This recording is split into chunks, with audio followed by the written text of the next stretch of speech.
Hayley Stokes. I'm 19 years old, currently at the Walk-In Art Center, studio artist. I typically paint and draw, but I've gotten more into mixed media and experimenting with all types of art. What got you into painting?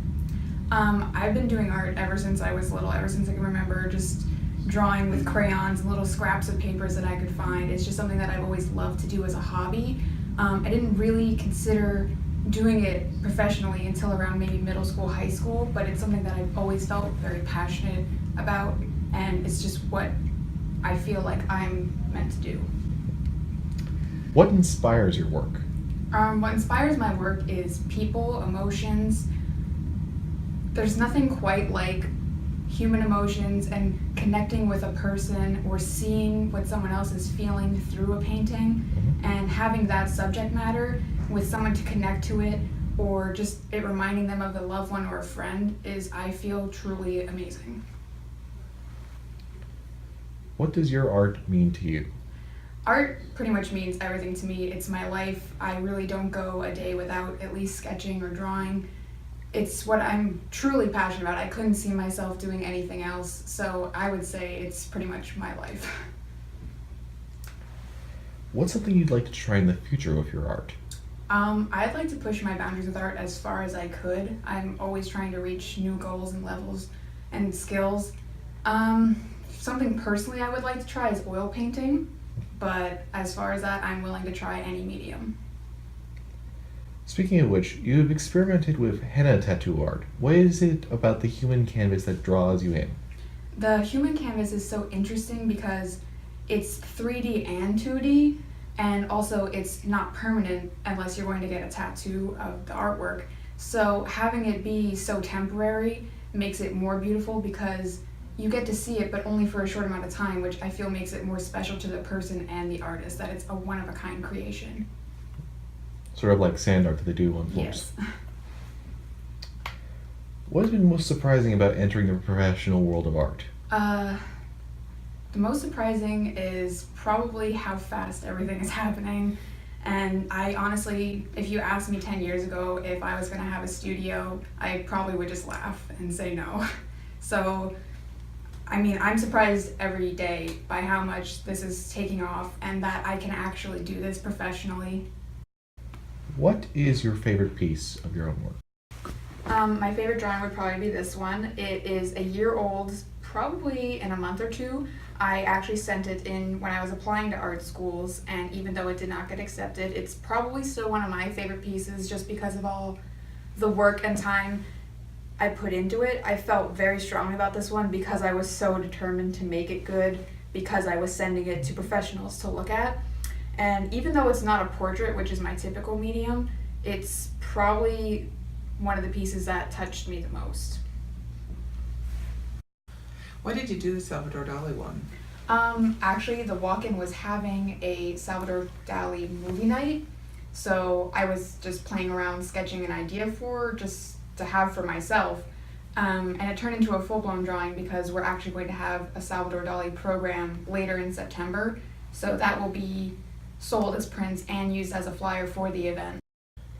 How's it working on a t-shirt material, having to actually paint on that? Working on the denim was very tricky and very time consuming. You could use acrylic. I used fabric paint so it will last longer and you can wash it, but it was much more paint used and it took probably about 2 weeks to get that finished for it to dry completely and to get the layers exact. I like the happy endings only exist in fairy tales.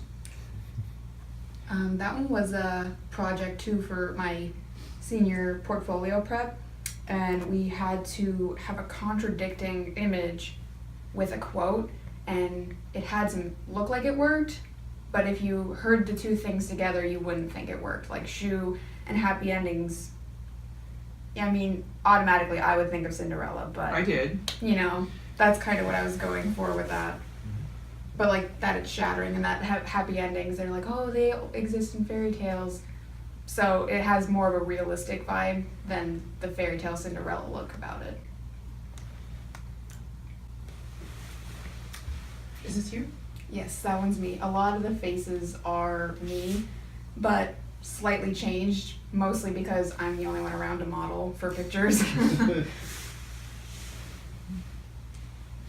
Why the mask? That one was actually inspired by Jacob Stokowski. He's a local photographer currently studying at Kutztown. He took a picture of me for his portfolio, and I had a mask, and it was in this field, and it was inspired by that picture. You have a lot of mythological elements thrown into your art. Why is that? I feel like in a realistic aspect, art is very nice to look at, but you could always just take a picture. I feel like if you're going to make art, you should make something that you won't see in the real world. The surreal aspect makes it so much more interesting. Like, what is that? Why is it there? It makes you think more and gives it more meaning, as opposed to it's just a face or it's just an object. How did you do the black is with like almost like a silver on top? Is that a here, this one?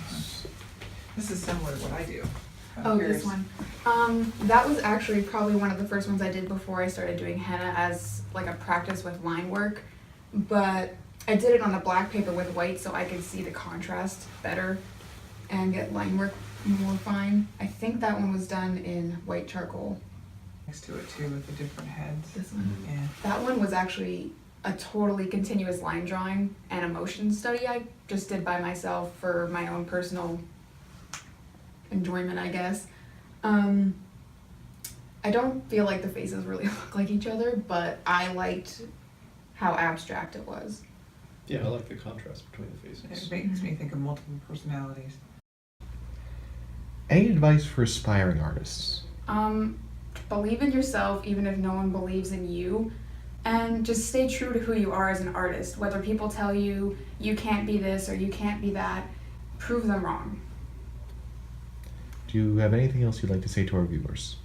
I would encourage everyone and anyone who is an artist or not an artist to come and enjoy the block of art or participate and be a vendor. We are looking for anyone, so please join.